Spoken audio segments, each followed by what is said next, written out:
Loneliness is a new thing. It's a recent thing. And the fact of the matter is, it's a product of the success of our civilization.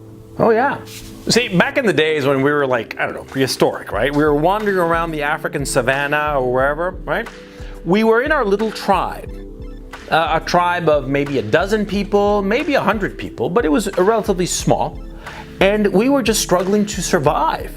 Yeah, we were just, rooting around to get like some whatever tuber was handy, right? Or all of us going out in a hunting party to get some mastodon or whatever the hell, right?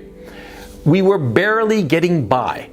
And we saw each other all the time because we needed one another. And so, of course, we were never lonely. The concept of loneliness would have been completely alien to anybody in prehistory. The concept of ever being alone, of not having very strong social interactions with other people all the time. Well, that's what would be happening if you're in a tribe that's barely scraping by. Oh yeah. And the other issue, of course, was survival. See, because when you're struggling to survive, you can't afford the luxury of wallowing in loneliness. Oh no, when you're struggling to survive, you're just like doing everything to claw your way to the state of survival. Yeah, or claw your way out of the open maw that is trying to eat you. You see what I'm saying? Yeah, but when you get to a point where your civilization, you don't need to farm food because there's a farmer who does it and a food processing company that does it for you. When you get to a point where each person can live in their own little separate apartment or house or what have you, yeah, when you have a successful civilization as the one we have now, that's when you start to feel lonely. That's when you start to feel lonely, and you wonder if you're the only one. You wonder if you alone feel this crushing loneliness. If you alone are just rejected by the entire world.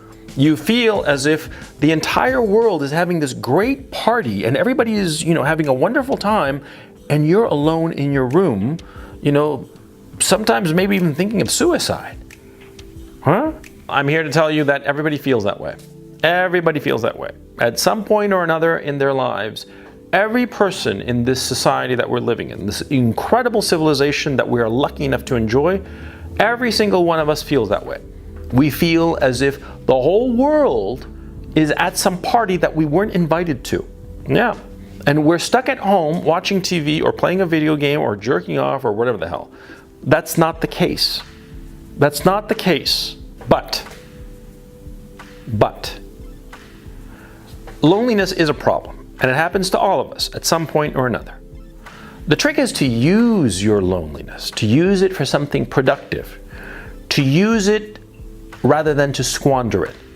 Because so many times you're going to have a chunk of time where you're alone and you're just going to wallow in your misery, wallow in your loneliness, instead of using that time to develop yourself, use that time to get something out of it. Well, let me explain. See, when I was young, when I was, a teenager, a young teenager, right? 12, 13, around that age, right? There were periods where I was severely ostracized, quite frankly, right? And I was very alone. And during that period of time, it wasn't so much that I watched TV, right? Because there wasn't that much to watch, right? What I would do is I would read.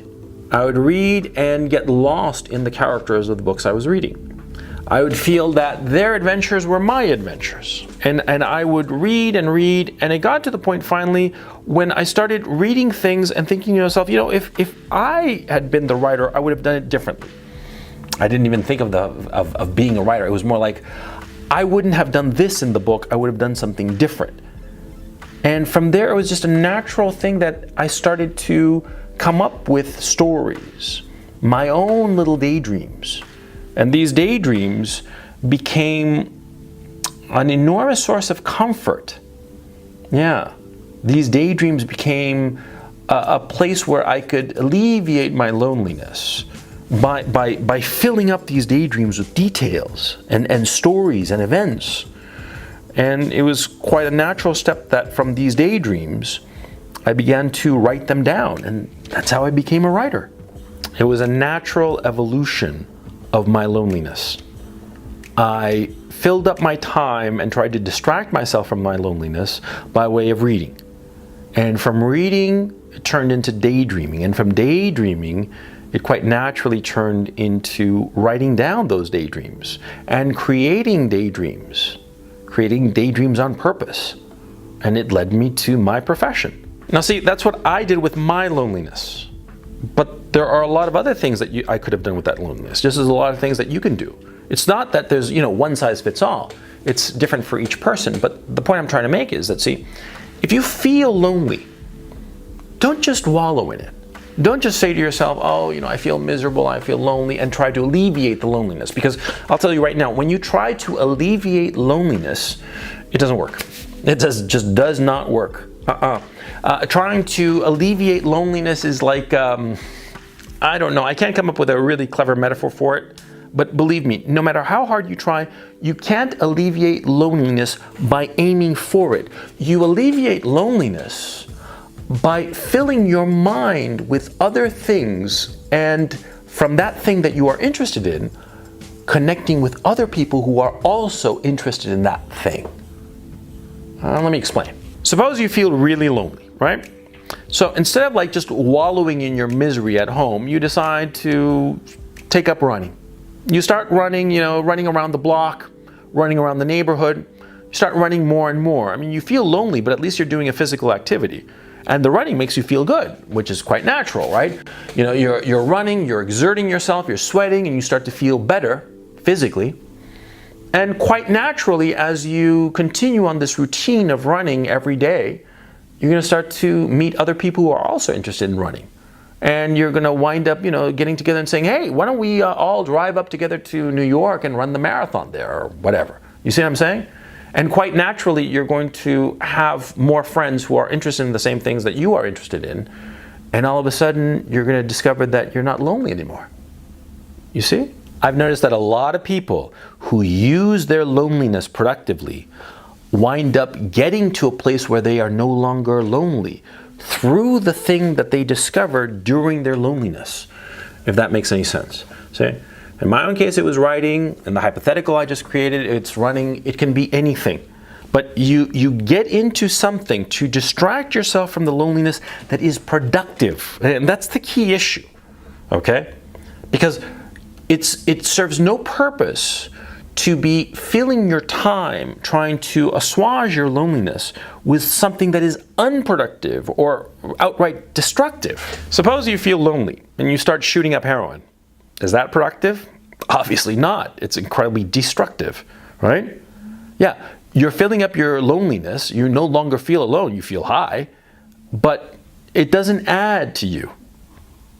Now, suppose that to alleviate your loneliness, you start, obsessively playing video games or obsessively masturbating. Does that help? No, it doesn't. It's not destructive like heroin addiction is, right? No, of course not. But it's not productive. You're not getting anything out of it. You're just passively playing a video game. Yeah?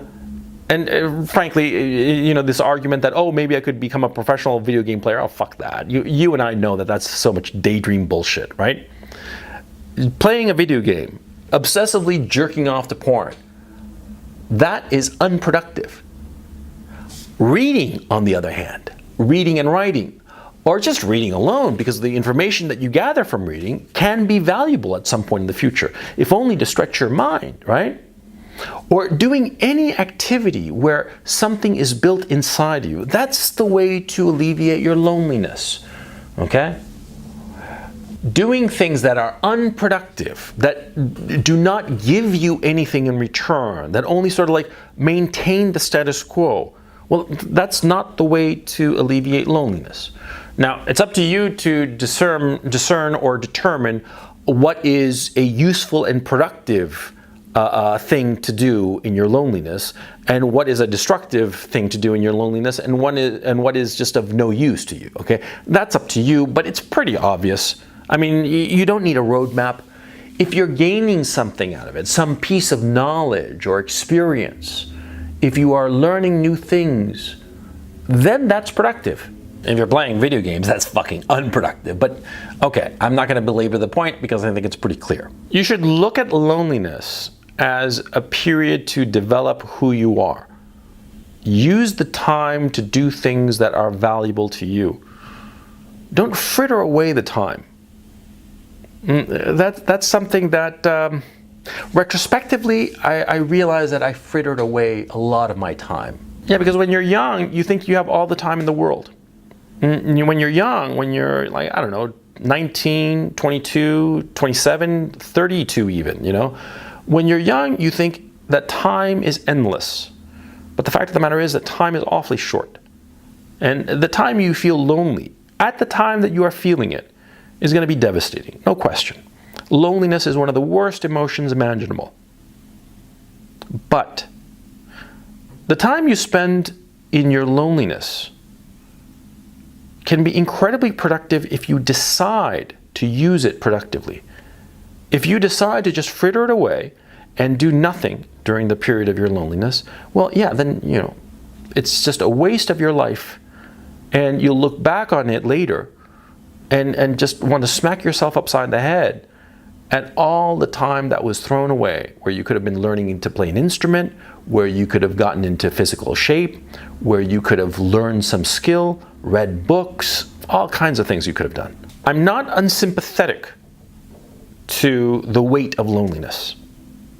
I understand it completely, believe me, because there were any number of months of my life, years of my life even, where I felt incredibly lonely, and there were enormous chunks of time that I had that I just wallowed in my loneliness. And now, as a grown man, I look at that and I'm so upset with myself for not having done something with that time, because I didn't. I frittered it away. And I could have done a lot. I could have gotten better at the guitar, which is an ambition I've always had. And the fact of the matter is, you know, I play a little guitar, quote unquote, but I kind of pretty much suck at it. And I realized that all the time that I frittered away, I could have used that time to have gotten really fucking good at guitar. And I didn't, because I was fucking stupid. Well, don't have the regrets that I have. You know, I mean, that's one regret that I have. I have tons of regrets, like we all have. But see, it's a regret now that I realize it could have been so easily solved. Be smart. If you're feeling lonely, don't wallow in it. Don't go on and on about it. Don't be thinking, oh, you know, my life is misery, and, you know, I want to die. No, that serves no purpose. Put it to good use. I mean, if you're going to be having a shitty time, you might as well like do something with that shitty time, as just opposed to just wallowing in the shit.